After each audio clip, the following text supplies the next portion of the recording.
It was especially the eyes. Miguel Nazar Haro's cold, ice blue eyes, which would haunt the survivors the rest of their lives. For those who didn't survive, it was sometimes the last thing they'd see on this earth. This man rose to become the director of Mexico's DFS, the Directorate of Federal Security. A hybrid equivalent of the FBI and the CIA, the DFS was Mexico's #1 intelligence agency, active throughout most of the Cold War period. For us in the Anglosphere, it's perhaps better known for its protection of Guadalajara-based kingpins in the 1980s. But there is much more to it. And to better understand it and its role in Cold War-era Mexico, we need to understand Nazar Haro. His victims called him a sadist, a psychopath even. He argued he was just like them. He was a fanatic, but whereas they were fanatical terrorists, he was a fanatical patriot.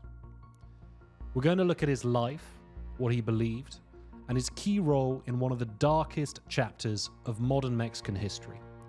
This isn't going to be black and white. I'm going to give you the evidence as best I can from historians, journalists, victim testimonies, declassified intelligence files, and of course, Nazar's own words. Let's begin. Miguel Nazar Haro, born in September of 1924, was the son of Lebanese immigrants settled in the state of Veracruz. The little we know about his early days comes from his series of incredible late-life interviews with Mexican journalist Gustavo Castillo Garcia between February of 1993 and December of 2011. By the man's own account, his grandfather had fallen in love with Mexico and laid down roots there. He instilled the same love of the country in Miguel's father, Pedro, who would do the same with Miguel. There's one especially revealing anecdote. One day, Pedro decides to test Miguel. He asks him, if there's a war between Mexico and Lebanon, who would you fight for? Miguel, hoping to honor the distant homeland of his father, says, well, Lebanon. Wrong answer. The father called him a traitor to the real homeland, to the country that had raised and fed him. He takes him downstairs to his shop, ties him up to the legs of the counter, and leaves him there to reflect on his treachery. His mother brought his meals to him. This was a lesson that stayed with him into old age. Its wisdom, it seems, he would never doubt, just like his father's authority. After a pretty strict Catholic education at a Marist school in the state of San Luis de Potosí, his father sends him to Mexico City to train as a medic.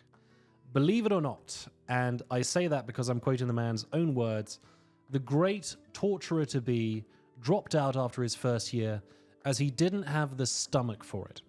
Couldn't cope with seeing people, quote, in pieces. So he turns to his old man's trade, becomes a merchant, working for his father's Lebanese friend in Mexico City. That merchant's daughter, a Maria Antonieta Dor, Miguel would go on to marry. They had 5 children together, 3 boys and 2 girls. She was his only love, his only partner for life. As a wedding gift, his father-in-law endowed him with a small shop in the capital's historic center. He made a pig's ear of it, apparently, and returned it. By then, he realized commerce was not for him, and he wanted to make his own way in the world. The following period's murky, but what appears to be the case was that his wealthy father-in-law was well connected to military and police commanders. In 1949, Nazar finds work as what's called a madrina, for what was at the time Mexico's Secret Services Agency. In this context, a madrina, literally translated as godmother, likely derives from the slang word madrazo, which means a beating or pummeling, i.e. madrinas were the ones doing the pummeling. They were essentially para-police, off the books, used by Mexican security forces to do their dirty work, also to spy on and infiltrate criminal organizations. Because of this, they were feared informants and often thugs, doing what real police couldn't do or didn't want to do because of the legal constraints of their position. In 1952, Nazar moves to the US. Why? Well, there was a rumor at the time that he'd fled the country because of his suspected involvement in June of 1952 in the attempted assassination of leftist presidential candidate Miguel Enriquez Guzman. It's not impossible, considering Nazar's shady Secret Services work and his loyalty to the incumbent political administration, the PRI party. The PRI party ends up winning the election again amidst widespread accusations of electoral fraud by Enriquez's supporters. Oh, and one, if not several, ruthless massacres of demonstrators by state forces. Again, though, Nazar's involvement in the assassination attempt hasn't been confirmed. He said he went to the US under family and financial pressures. North of the border, he says he worked for the tech company IBM, but also, wait for it, as a dance instructor. Tango. I'll tell you now, one thing that's striking in his interviews is how one of the most feared men in mid to late Mexican history, and with such a sinister track record, could in fact have been such a softie. It's also completely out of sync with his tough guy persona, a man who wouldn't hug his sons, who turned his own son in when caught planning to join a student protest, and who boasted about shooting up public luminarias simply because they were too communist in color. Turns out he adored literature and poetry. His favorite songs and poems were about love. His favorite hobby was dancing, and he only had one love his whole life, his wife. After 5 years, the family returns to Mexico. His daughter had fallen ill. Nazar tells the story of how his boss at IBM was a Freemason, and that he himself was toying with the idea of joining the Brotherhood. When his daughter's health became critical, he prayed to the Virgin of Guadalupe, patroness saint of the Americas, seeking forgiveness for his brief association with the Freemasons. When his daughter survived, against great odds we're told, he credited the miracle with the Virgin's blessing. His entire life, he would remain a devotee. He spends a few more years in jobs that weren't for him, of which a failed egg distribution business, and then, in 1960, Nazar Haro finds himself. He enters Mexico's Secret Services agency, the DFS. The Directorate of Federal Security had been set up about 13 years earlier, in 1947. It was largely modeled on the FBI, received FBI training, though it evolved as a hybrid between the Bureau and the CIA, in both its domestic and foreign activities. At the time, the DFS was a specialized agency, set up to gather intelligence on political opponents, on communists, subversives, and a range of criminals of the kind the government didn't want to protect. As this was the Cold War era, the fear of communist revolution was high on the agenda by the time Nazar joined, particularly after Cuba's 1959 revolution, which had brought Soviet influence directly into the Western Hemisphere. Now, Mexico was quite a particular case. It didn't like the idea of falling into either the liberal, capitalist camp, backed by the US, or the authoritarian, communist camp, backed by the USSR. Mexico was proudly sovereign. The PRI government claimed it had bottled the genie of the Mexican Revolution, so to speak, institutionalized its legacy through a strong, unified, and stable state, while still charting the revolutionary course. National sovereignty was key. Mexico didn't want other countries to tell them how to run their affairs, so successive governments made it their foreign policy to practice what they preached. So, for example, Mexico was one of only 2 countries in the Western Hemisphere that voted not to expel Cuba from the Organization of American States. And it maintained diplomatic relations and embassies with Havana, Moscow, and Washington simultaneously, which made Mexico City a hotbed for spies. That being said, the threat of communism violated this cherished sovereignty. As they saw it, leftist subversives, backed and/or inspired by the communist bloc, threatened stability, and it threatened the PRI's monopoly on power. So while they projected neutrality internationally, this meant increased security and intelligence cooperation with the US, the historic enemy. Win-win. The PRI stays in power, and the US prevents another Cuba directly south of its border. And one of the best case studies of Cold War security alignment between Mexico and the US is the career of Miguel Nazar Haro. So he joins the DFS in 1960, says he's hired as a security guard, but he soon rises through the ranks as an intelligence officer. He's a relentless operator, very loyal, very obedient, very strict, with a talent, as he puts it, for interrogation. That, in Cold War Mexico, almost invariably means torture. His big break, as he saw it, when he went from a lowly DFS agent into an agency legend, was when he cracked a man caught forging the president's signature. Nobody else in the DFS had been able to get him to talk. In 1965, he's promoted and is handpicked to attend a whole string of special training programs in the US. It was part of a wider effort from the new president, Gustavo Díaz Ordaz, to send police and military personnel up north to train in anti-communist suppression. So notably, that's counterinsurgency and anti-guerrilla tactics. They'd bring back those expertise, which would be needed for the next phase of the Cold War. Nazar trains at the International Police Academy in Washington, heavily affiliated with the CIA. Later, he trains with the FBI and also at Fort Bragg in North Carolina. Now, some of you will have heard of the School of the Americas, the military-run training center now infamous for training Latin American officials in anti-subversive, asymmetric dirty warfare and repression. Among its alumni were a whole host of dictators, military leaders, and death squad members who committed human rights violations all across Latin America. Well, Fort Bragg trained the commanders, or the Green Berets, who staffed that school, at the time located in Panama. By going to the school where the teachers were trained, in a way, Nazar went straight to the source. Several sources have suggested his attendance at the School of Americas, though he denied ever training in Panama. It's possible he said that, as any association with the school could have further tarnished his reputation at the time of the interview, in the early 2000s. Switching the lens over to Mexico, though, while Nazar was still in training abroad. On the 23rd of September, 1965, you had what's known as the attacks on the Madera barracks. This involved a group of teachers, students, and peasants attacking the military garrison in Madera, Chihuahua. They were pissed off with government repression and they wanted radical land reform. Their plan was to take the garrison, seize the local bank and radio station, and from there call the peasantry to rise up. Well, the attack was a fiasco on many accounts. The rebels were easily overpowered, and 8 of the 13 guerrillas in the raid were killed. After the soldiers tossed the dead guerrillas into unmarked graves, Chihuahua's governor reportedly said, "Cabrones, they wanted land, now they have it." The hate-filled wedge between state and leftist movements would only deepen from there.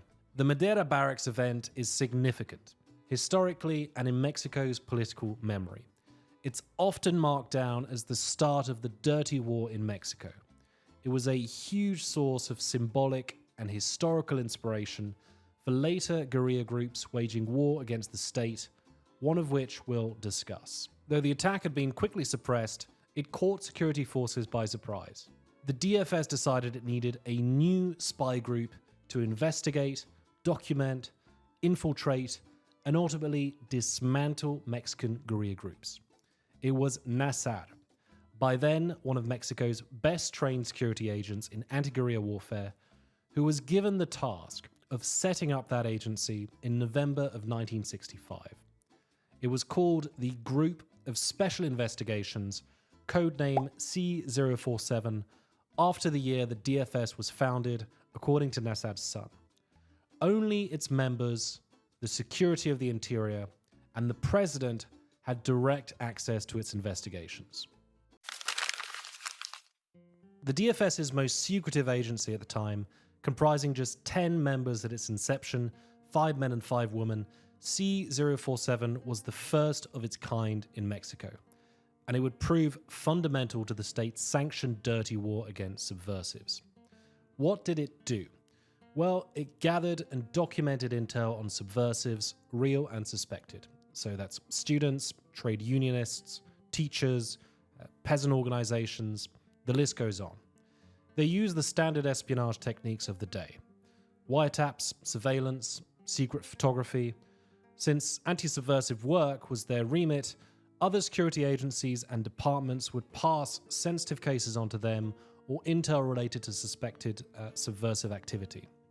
The group's specialty, though, was really developing informants and infiltrating the groups. Once they had enough intel, they would detain suspects extrajudicially, torture them to extract as much information as possible on their operations, bringing new leads, and in many cases, they would execute the victims, disposing of their bodies clandestinely. So why didn't they arrest them? Several reasons. One, because the court system was long and cumbersome, whereas this, they would have reasoned, was an urgent security threat. Two, because the DFS might not have had the evidence needed to put them behind bars. Three, because the leftists could still organize while in prison or escape. And four, well, simply because Mexican security agents could, and with impunity. For the PRI, this was an existential threat, this was a war, and so the ends justified the means. By the late 60s, a huge source of paranoia for the Mexican government was the growing student protest movement. It peaked in 1968, that historical year of social and political agitation all around the world. The PRI was terrified of a young, educated elite rallying the country's disaffected, from peasants to the urban workers, and overthrowing the Mexican government.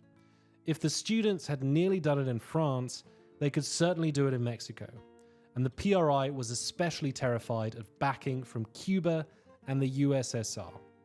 Now, there certainly were students who wanted to overthrow the government, but overall, the threat was wildly exaggerated. There was no major foreign backing, no major arsenal, no concrete plans to disrupt the upcoming Olympics, as the government feared.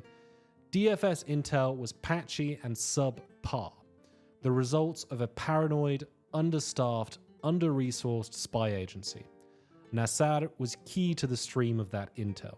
And so the DFS, to a reasonable degree, can be held partly responsible for the massacre of students at Tlatelolco Square on the 2nd of October 1968. Such were the levels of paranoia that the government ordered a false flag operation against a group of peaceful protesters assembled at the pre-Hispanic Plaza. Plainclothes DFS agents and paramilitaries provoked a frenzied massacre of hundreds of students by Mexican soldiers.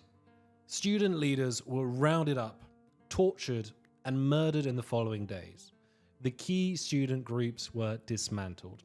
It was one of the darkest episodes in the country's modern history, and it was a watershed in the long road to ending PRI rule and transitioning to democracy. Nazar Haro was at the heart of it. He was even present at the square at the time of the massacre. He claims he'd been sent there to monitor the threat levels of the student speeches and managed to escape after the massacre had started. He later said he was traumatized by the number of dead bodies. His account, especially the real reason for his attendance that day, should be taken with a pinch of salt. But by his own admission, he personally interrogated, that very likely means tortured, some of the movement's leaders, mainly at the infamous military camp number 1 in Mexico City. He even spoke of having flipped some of the student leaders to inform on the others. When asked about the fate of one of these students, who actually remained in the DFS, Nazar said, and I quote, "He disappeared." As events heated up in the late 60s and throughout the 70s, Nazar became increasingly relied upon to fight Mexico's dirty war. The record suggests he was one of the main go-tos for interrogation and torture, surveillance, infiltration, documentation, and general spy work. That made him a key asset, not just for the President and the Secretary of the Interior, but for the CIA. The DFS worked hand in glove with the Americans. It had an entire team devoted to monitoring the Soviet and Cuban presence in Mexico. It surveyed the airport, the Soviet embassy. It tapped the phones of Soviet bloc, and Cuban persons of interest. Very often, the intel didn't even benefit the Mexican state. It went straight to the Americans. Nazar and his boss, Fernando Gutierrez Barrios, were key CIA informants, part of a deep cover intelligence network called Litempo, set up in the 50s by the CIA's main man in Mexico, a Winston M. Scott, stationed at the US Embassy.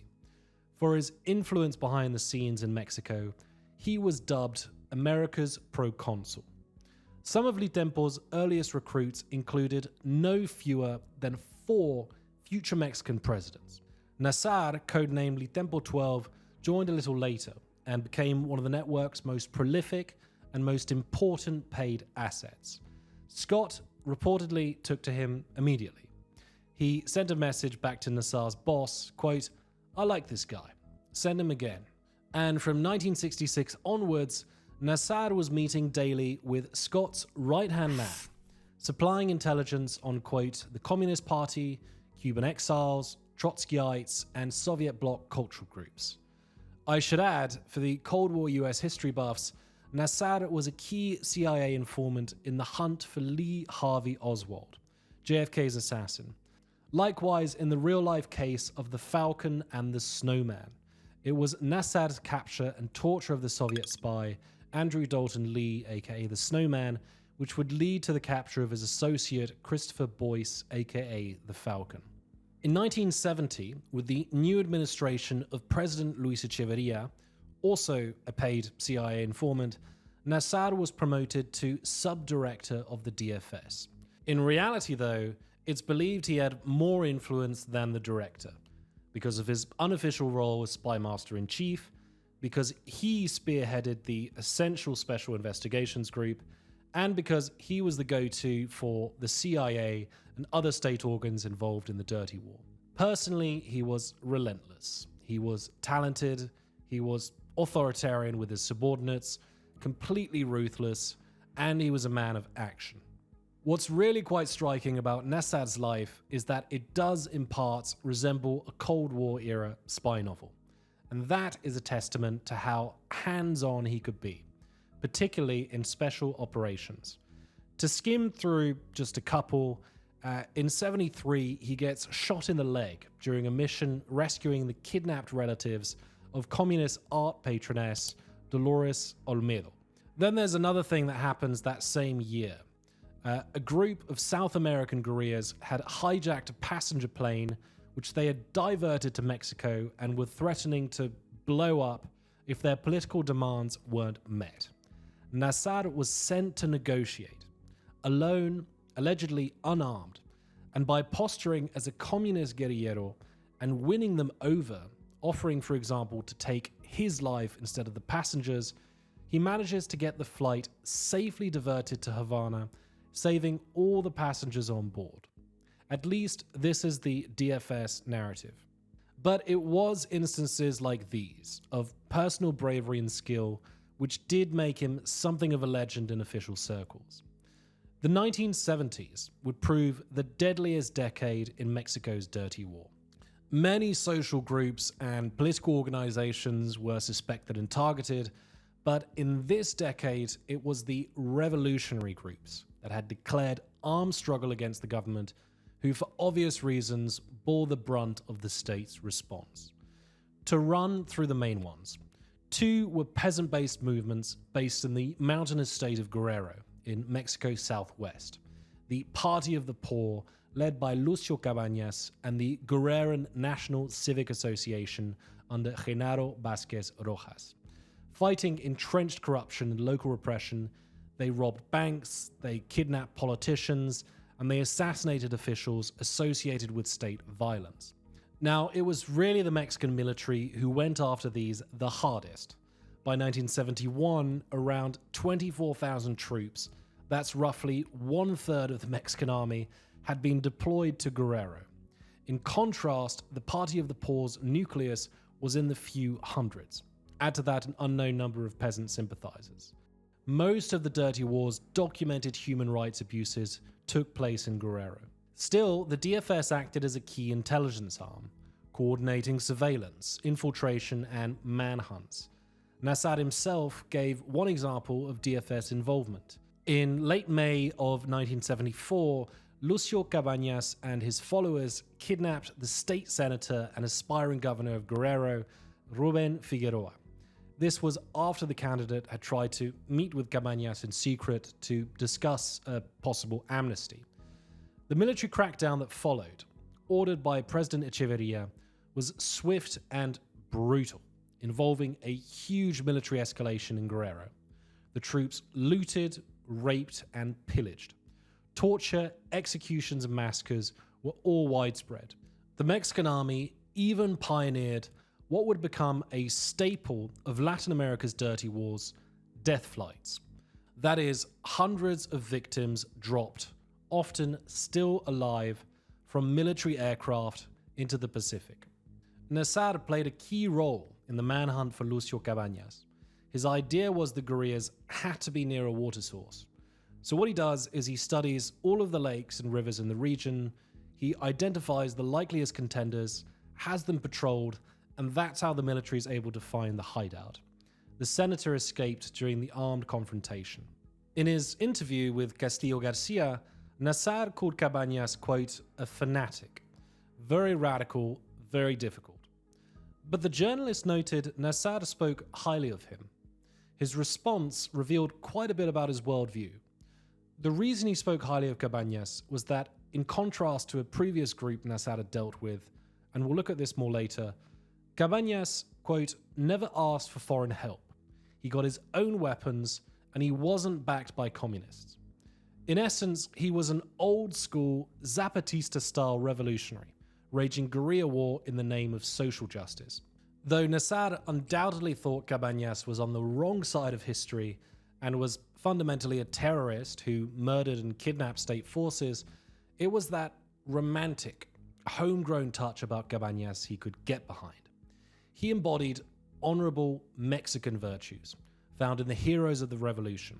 It was the fruits of their struggle, which the PRI claimed to be defending, after all.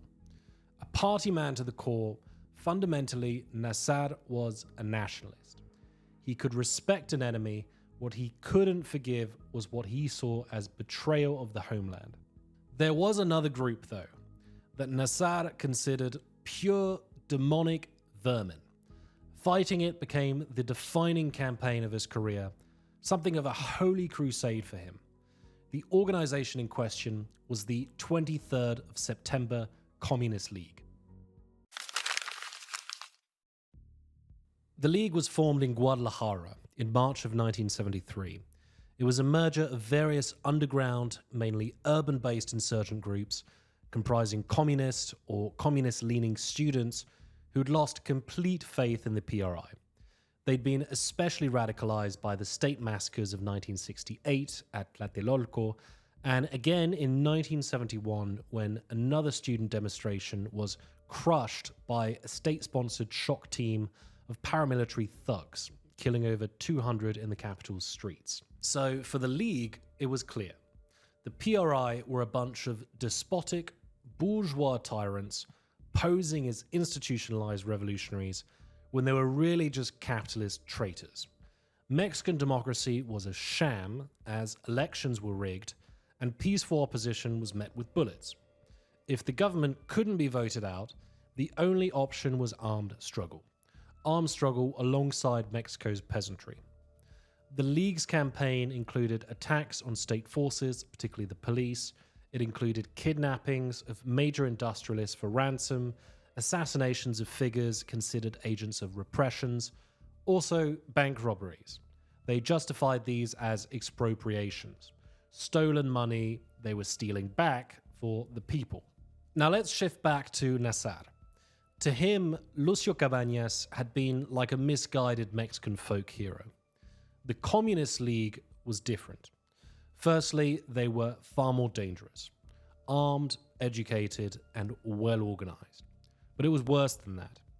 For Nazar, they had no honor. They had abandoned Mexico for a foreign creed, for foreign loyalties. They were atheist, communist. They killed Mexican servicemen. They murdered upstanding, productive citizens. They robbed their own countrymen. They were fanatical terrorists who'd allowed themselves to be corrupted by alien ideas. Whether or not they were actually directed by Havana or Moscow to topple Mexico's government mattered almost less than the fact Nazar believed they could be. So they weren't just terrorists, they were traitors. And this made them subhuman in Nazar's eyes. That meant there was no reasoning with them. The court system, incarceration, human rights, none of these could apply. They needed to be liquidated as the savages they were for God and country. And it was essential that it happened before they spread and linked up with the rural guerrillas.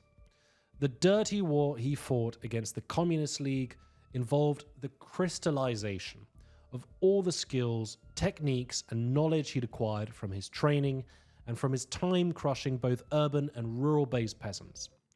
Intel was gathered through surveillance, through infiltrated spies, informants, police work, raids, brutal torture. It was vital that the DFS know how the League was funding itself. Was it Havana or Moscow? The DFS needed to know the locations of their safe houses, their printing presses, their weapons caches. They needed to know their plans for any upcoming attacks, their key leaders, and their sympathizers. Those who couldn't be flipped were often murdered. Even family members were killed. As for the muscle, it appears the DFS was more physically involved in raids and operations than it had been in Guerrero, for example. It was a larger agency by then, with command centers and spy networks all around the country, more than capable of taking on the League. Once again, though, this was an interagency effort. The DFS was the main nerve center for Intel, and its headquarters, even Nazar's own office, were a key torture center.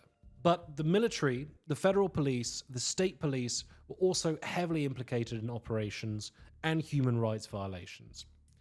Even with this collaboration, Nazar decided the system wasn't enough. It lacked the necessary means of coordination to annihilate the League once and for all. So he gets clearance to set up a special interagency task force designed to do just that. It pulled together 240 officers from the DFS, the military, and the police, purposely and rigorously trained to defeat the Communist League and any other group that could replace or join it. Officially, it was called the Special Brigade, but it became most associated with its nickname, the White Brigade. See, the Communist League had a cell called the Red Brigade, so it was only fitting to name the task force in direct contrast. But task force is a euphemism. This group became one of the most feared counterinsurgency units in Mexico's dirty war. Some of the worst abuses against the League were committed by its operatives. Death Squad actually would be more appropriate. And that brings us, regrettably, to torture. This is where Miguel Nazar truly excelled, and he knew it. It was this, as we've seen, which got him special recognition within the agency, and which made him such a feared state officer among contemporary subversives. In his interviews, he denies all direct accusations of torture, instead calls them instances of, quote, scientific interrogation. If there was torture, it was the police, under Durazo Moreno. If there were forced disappearances, it was the military. He was the intellectual founder of the White Brigade, not its executive leader. In all cases, the historic records suggest otherwise. I suppose what's so striking about Nazar Haro is how, even as sub-director and later director of the DFS, the man was in the room, personally torturing detainees. It's not obvious to me he needed to be there, even if the DFS was under-resourced. It's worth taking a moment to remember what torture actually is. It's one of the gravest assaults on human dignity imaginable. There's the violation and destruction of another person's body. Physical pain that can only truly stop at the whim of the torturer. The victim is a live experiment. How can they be explored, tested, provoked, chipped away, before the torturer doubles down on the source of the most amount of suffering? And then there's the psychological element. Not knowing when it stops, not knowing when it will begin again, or how. There's the torments by the torturer to strip away any hope, any dignity until resistance collapses and you lose the will to live. But even then, you can't just leave. History shows us that many torturers are frighteningly ordinary people, operating in systems where victims have been so dehumanized that extreme cruelty masquerades as a routine, almost bureaucratic task. But it does take something extra to be an exceptional torturer. Based on the prestige he earned in security circles and the real fear he generated in subversive circles, still leaving them traumatized decades later, there was something especially sinister about Nazar. One victim attributed it to this, quote, his great understanding of the human mind. The accounts are chilling. A priest who had attempted to assassinate President Díaz Ordaz later recalled that Nazar had tied string around his testicles, yanked it repeatedly, and all the while forced him to pray. One mother remembered how he'd laid out a pile of photographs of mutilated corpses. He then turned to her daughter and said, "Here, look for your brother." Another survivor described him with 3 words: coldness, serenity, and calculation. Yet the same victim had his face repeatedly dunked in excrement amidst vicious taunts before a woman dressed as a nurse proceeded to cut off one of his testicles. Nazar was across the room in a sort of frenzy, barking orders. That he could flit between these extremes is reported by another. Quote, Nazar's moods fluctuated. Sometimes he seemed raving mad, sometimes overflowing with euphoria. The same person describes how a subordinate had to step in while Nazar appeared to have gone berserk during the torture. Quote, Captain, he can't talk if the cattle prod is in his mouth. He was also subjected to a mock execution. These were favourites of the DFS, likewise of other state agencies. They usually involved triggering an unloaded gun to the detainee's mouth or temple. Apparently, Nazar brought his own flair. The victim, blindfolded, was dragged to the open window of Nazar's office, 7 stories high. He felt the rush of air from outside before being released. He didn't fall to his death, though. He fell onto the office floor. He also endured the good cop, bad cop routine. A subordinate approached him saying, quote, talk or the captain will make you sterile. He's crazy. The victim in question was Fernando Pineda Ochoa, a member of one of Mexico's earliest guerrilla groups from that period, the Revolutionary Action Movement, or MAR. We spoke earlier about Nazar's visceral contempt for guerrillas backed by foreign powers. Now, almost none of the groups had major foreign backing, but the MAR was the exception. Pineda offers a terrifying account of when the Spymaster discovered that MAR guerrillas had received training in North Korea. After his torture, he was dragged to another prison. They told him they would kill him there, and then came the discovery of the camps. I'll read it in full. One day from his cell, Pineda heard Nazar's thunderous voice. ¿Dónde está Flaco? Suddenly the door flew open, and a distraught, crazed Nazar, a whip in his hands, burst in shouting, Tell me everything you know about this. He pulled at his eyes, trying to look Asian. Finally, the bloodhound had uncovered the North Korean connection, which his prisoners had managed to conceal for over a month of constant torture. I want to know everything. What plane did you leave on? What day? I know who trained you. I know there were army colonels. But tell me this now. Who's tougher, them or me? And as he questioned him, he kicked him, punched him, jumped on him, completely out of control. It's likely this had a decisive influence on Nazar's future counter-subversive work, on the paranoid lenses through which he fought later groups. It also likely entrenched his perception of a parasitic enemy within, which needed to be wiped out. Even decades on, Nazar would speak repeatedly of this as the summit of high treason. Even in front of a judge, he argued these people had forfeited their rights as Mexican citizens as they had betrayed their homeland and become Trojan horses for malevolent foreign powers. But moving on now. To those of you already familiar with the DFS, you might have noticed the Bengal tiger on the badge. There is a story behind this. Nazar had something of an obsession with Bengal tigers. He had figurines of tigers all around his home. Hanging up on one wall was a life-sized tiger's head. Nazar insisted it was synthetic. The journalist who was interviewing him was not convinced. It was Nazar who picked the Bengal tiger as the agency's mascot, believing its qualities of endurance, stealth, cunning, ferocity were all virtues DFS agents should aspire to. Nazar himself was nicknamed the Tiger, something he probably relished. But I'll get to the point. How should I put this? The DFS headquarters had a live tiger prowling around on one of its floors. I shit you not.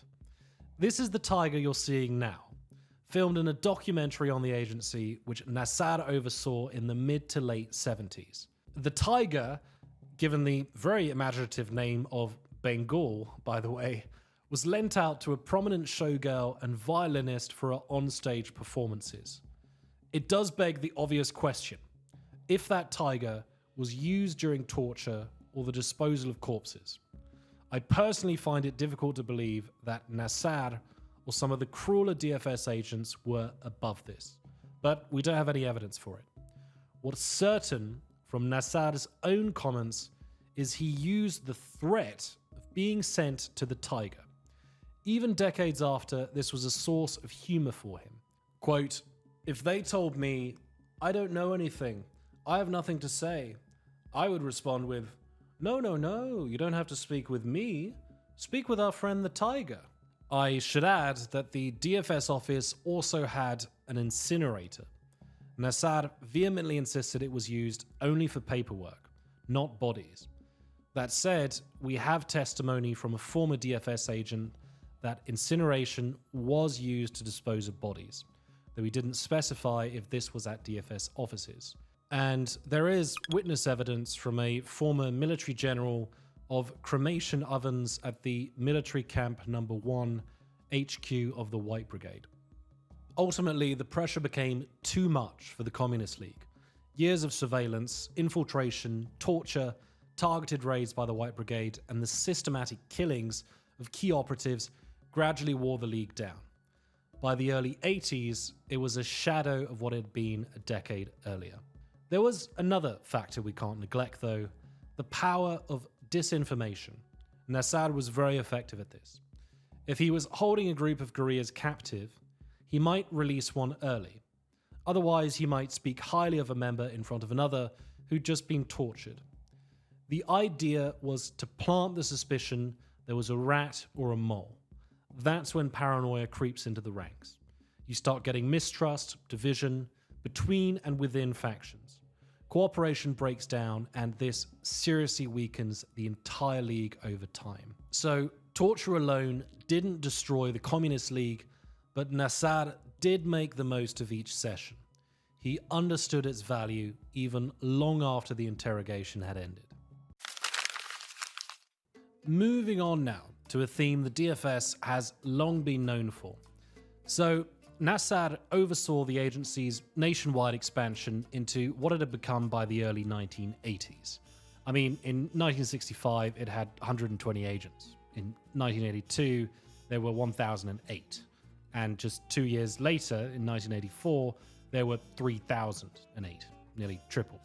It had field offices in each state and about 10,000 informants in total.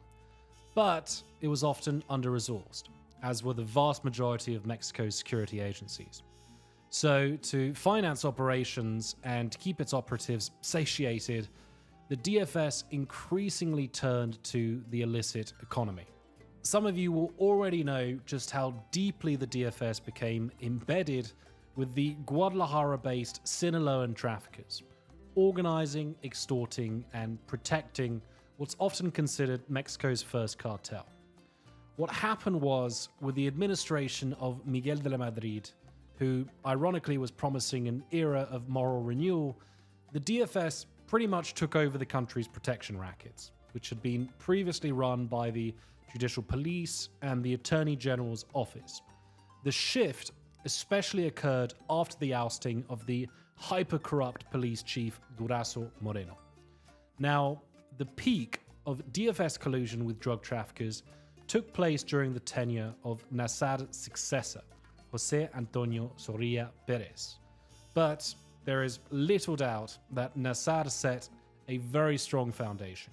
It was during Operation Condor in the mid to late 70s, the military crackdown against the drug-producing states of the Golden Triangle, that two DFS operatives reportedly went to the main drug trafficking clans in Sinaloa and persuaded them to move their operations to Guadalajara, where they'd be protected by the DFS and other state institutions. This was during Nazar's time. There are also signs this went back even further. In 1975, a Cuban trafficker and CIA-trained anticostrista called Alberto Cecilia Falcón was captured in Mexico City by the men of the fierce police chief Florentino Ventura. Falcón was tortured into confessing that he was a CIA protege, and that in exchange for help in moving weapons to anti-communist groups in Central America, the CIA facilitated his drug operations. There are plenty of breadcrumbs pointing to Cecilia Falcón being a major deep state asset. Link here for those interested. The following year, Falcón escapes from Lecumberri prison with 3 associates. He's recaptured within 3 days. Police Commander Ventura wants to torture him again, but guess who intervenes to prevent that from happening? In the middle of the night, Nazar rushes to where Falcón's being detained. He manages to rein in Ventura, effectively rescuing Falcón from torture, and quite possibly from spilling any more secrets. Falcón goes back to jail. We should be asking ourselves the same questions posed by journalist James Mills. Why was Nazar there? Was he there just in his capacity as a high-level intelligence officer, gaining intel from a high-level trafficker? Was he there on Falcón's payroll to rescue him from his captors? Or was he there in his capacity as a CIA asset, aiding and protecting another CIA asset like Falcón? Then there's the 1990 testimony by a man who went by the name of Lawrence Harrison. I say went by the name as that was his second identity, set up with the CIA. His birth name was George Marshall Davis. He testified in a 1990 federal courtroom for the Kiki Camarena case that Nazar Haro, his boss, had been deeply embroiled in the drug trade. Harrison was trained by the CIA and sent to Mexico for deep cover work throughout the 70s. He eventually became a DFS-approved electronic security specialist and would later be assigned to handle electronic upgrades for the major Guadalajara-based kingpin Ernesto Fonseca Carrillo. He eventually became a whistleblower, spilling his secrets on CIA and DFS collusion with drug traffickers, on drugs for arms conspiracies benefiting the Nicaraguan Contras, and on sensitive assassinations and cover-ups. The torture murder of Kiki Camarena in 1985 brought US hellfire on the DFS and the Mexican state more generally. By then, Nazar Haro, promoted to director of the DFS in 1978, was no longer in his position. But the agency was beyond saving.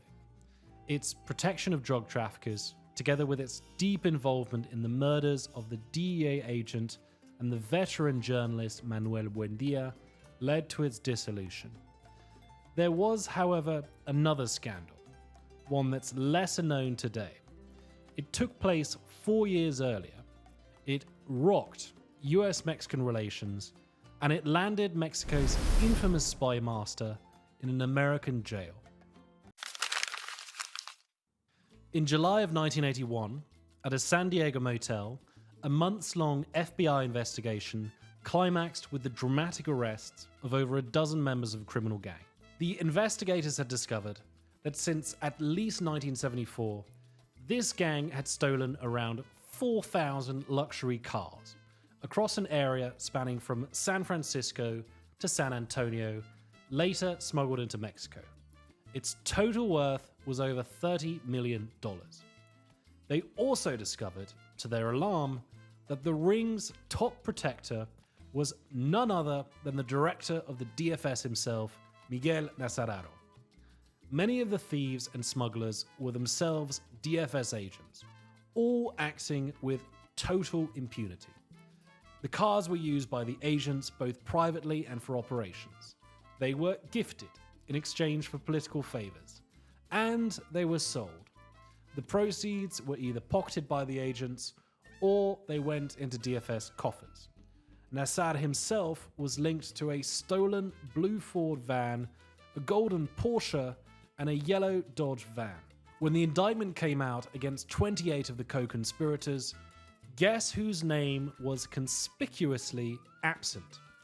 Turns out the FBI legal attaché in Mexico City had written directly to the Justice Department stressing Nazar was, quote, an essential, repeat, essential contact for the CIA station in Mexico City, and that, quote, our mutual interests and as a consequence the security of the United States as it relates to terrorism, intelligence and counterintelligence in Mexico would suffer a disastrous blow if Nazar were forced to resign. The decision to prosecute split the FBI. It also pitted federal prosecutors against CIA and FBI counterintelligence. Ultimately, under intense pressure from the State Department and the intelligence community, the Assistant Attorney General refused to authorize Nazar's indictment. By then, though, the damage in Mexico had already been done. The story had been leaked to the Mexican press. Nazar had been forced to resign in January of 1982. It was a bad look for the López Portillo administration, which was already facing massive popular dissatisfaction. Also, I would not be at all surprised if there had been a backdoor agreement pushed by the Americans to pacify the situation, that in exchange for Nazar's immunity, he would have to be let go. The story doesn't end there, though. In mid to late March of 1982, San Diego attorney William Kennedy, who was still seeking Nazar's prosecution, he spoke to the press, saying that the CIA had obstructed justice by protecting a key asset, essentially a big old kick to the hornet's nest. Kennedy was pressured to resign. He refuses, he's kept on, and then President Reagan personally steps in and orders his immediate dismissal on the grounds of national security. We know that the DFS was threatening to, or already actively leaking, damaging US secrets to the press. See, the Mexicans were demanding disciplinary action against Kennedy. By firing Nazar, they'd kept their end of the bargain. Kennedy was the sacrificial lamb to keep the peace. At this point, Nazar thinks it's all over. He is convinced he's untouchable. He goes to the US and he calls a press conference at his attorney's office in LA. He then files an $11 million defamation suit against Time magazine for linking him to the car ring. But the next day, on the 22nd of April, he's subpoenaed for a grand jury. On day 2, he's indicted, and almost straight after, he's arrested by the FBI. He spends 27 hours in a federal jail before getting out. His lawyer had deposited $200,000 in bail, originally set for $1 million. Nazar returned to Mexico as a fugitive from US justice, and he'd remain so for life. He was unextraditable, protected, and he had zero intention of going back to the States. His defamation trial was thrown out by the judge, but back home, among security circles, he was a legend. Nazar's career with the DFS was over. In later interviews, he'd claim President Miguel de la Madrid had pursued a personal vendetta against him. But, as he liked to say, He was no rat. It's very unlikely he was completely out of the picture, though. Men of his connections and legend don't just fade away. He was telephoned, for example, by the Secretary of the Interior, Manuel Bartlett, when the DFS was being dissolved in the wake of the Camarena scandal. He wanted Nazar's opinion on the idea of merging the DFS with another intelligence agency. This ultimately went ahead. In 1989, CISEN was born. It still exists to this day, albeit under a different name given in 2018, the CNI, or the National Intelligence Center. It is not a stretch to say that, in many ways, it stands on the shoulders of Miguel Nazar Haro. In late 1988, the incoming Salinas administration actually tried to bring Nazar back as chief of intelligence for a new agency under Mexico City Police. But his appointment lasted barely 2 months. A storm of protests over his human rights record and his outstanding US indictment made him politically toxic. Ahead of NAFTA, the government wanted to rebrand the PRI as a slick, forward-leaning party hand in hand with the American victors of the Cold War. Nazar was of a dark, bygone chapter the PRI was now eager to wash its hands of.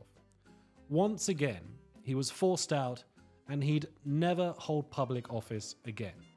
He created his own private security office, offering protection services to wealthy clients. The new millennium brought an end to nearly 7 decades of PRI rule. Former Coca-Cola executive Vicente Fox of the PAN party became president, overseeing Mexico's transition to democracy.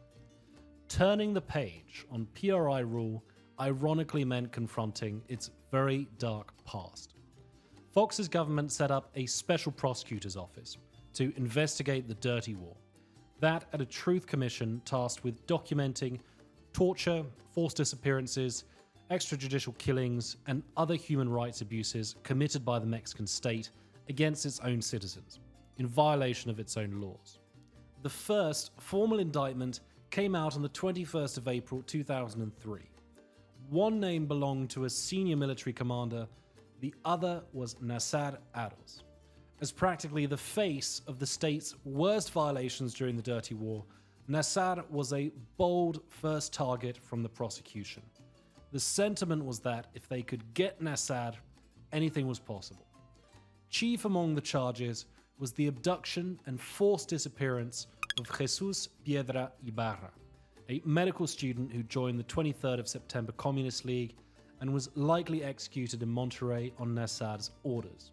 Prosecuting this case was especially symbolic. His mother, Rosario Ibarra, had spent 3 decades searching for her son and campaigning on behalf of thousands of other families of the Dirty War's victims. If she was the champion of those relatives, then her son was the poster child of the victims. And so bringing Nazar before a judge represented a huge win for that movement. After months of evading arrest, the next year, on the evening of the 18th of February 2004, Nazar was arrested by federal police on the capital's main beltway during rush hour. Along with his wife and daughter, he was en route to a medical checkup, suffering from severe diabetes and heart complications. He's flown up to Monterrey, where he stands trial for multiple charges concerning human rights violations. He is defended by his son and by Javier Cuello Trejo, formerly the Deputy Attorney General, also embroiled in the drug trade, by the way. He insisted on his innocence, but Nazar, approaching 80 years of age, was placed in preventative detention in a federal jail. That was short-lived. In November of 2004, Nazar was released and placed under house arrest on the grounds of old age and bad health. There he remained, speaking despairingly about his fate in his biographical interviews until 2006, when a judge dismissed all charges against him on lack of evidence. Overall, he'd spent 9 months in jail and 22 months at most under house arrest. The next year, in March 2007, the Special Prosecution Office was closed. It had succeeded in indicting not just Nazar, but even the former president, Luis Echeverria. State bodies, especially the military, had by and large been uncooperative, if not resistant to the investigations. Its closure spelled a huge failure of Fox's original initiatives and a victory for the state's impunity over its sinister role in committing major human rights abuses during the Dirty War. None of the 20 officials, including Echeverria, were convicted. They either evaded arrest, were acquitted, or had their cases dismissed. Nazar always maintained that he had been misunderstood. Interview after interview, he rejected almost every damning accusation made against him. He denied ordering extrajudicial killings. That was the military. He denied leading the White Brigade. He was just the intellectual author. He denied torturing victims. Those were scientific interrogations. If there was torture, it was by the police under Arturo Durazo Moreno. And it was at the military camp number 1, not at DFS headquarters. Quote, "Let them say if I tortured them, where and when. They're not allowed to say, I don't remember because I was blindfolded, those sons of whores. I didn't need to torture anyone. I've got more than enough brains to interrogate a detainee." He reminds the journalist and us onlookers of the radical guerrilla's crimes, robberies, attacks on state forces, political assassinations, bombings, that Mexico was facing a genuine threat of communist revolution and another catastrophic civil war. If there were any excesses from him or the DFS, well, it was war they were fighting. He was doing his duty for the country, and for that, he was being punished. Quote, "That was my offense, my sin. I would have been better off being a bastard, a thief, or a crooked cop on the tape. I'm paying the price for shit I didn't do." After decades serving the state, he believed it had stabbed him in the back. His measly pension, the criminal prosecutions, the destruction of his reputation. This is what he got for his years of service, for not having watched his children grow up, for never having traveled around his beloved country with his wife. Nazar died in January of 2012 of natural causes, likely accelerated by depression after the death of his wife. I'll leave you with his own words from one of his last interviews. Quote, "Telling the truth doesn't matter. I was defending the country against bank-robbing gangs, against people with no faces and no real names. At my age, I don't care what happens. They've destroyed me. All that's left is for them to bury me. I'm a dead man walking. Let them write the history."